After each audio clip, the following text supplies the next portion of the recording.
তোমরা আরো শুনবানি সুন্দর কাহিনী, জান্নাতেরই গেটে লেখা ওই নবীজির নাম, জান্নাতেরই গেটে লেখা ওই নবীজির নাম। রহমতে আলম নূরে মুজাসসাম, রহমতে আলম নূরে মুজাসসাম, সাহাবীরা আতর বানায় ওই নবীজির ঘাম।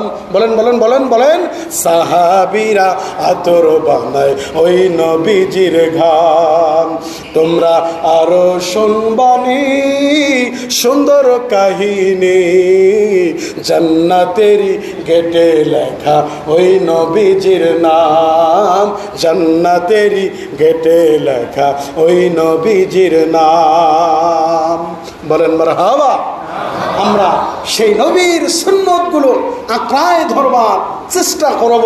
এই তো 12ই রবিউল আউয়াল, আগামী বুধবার।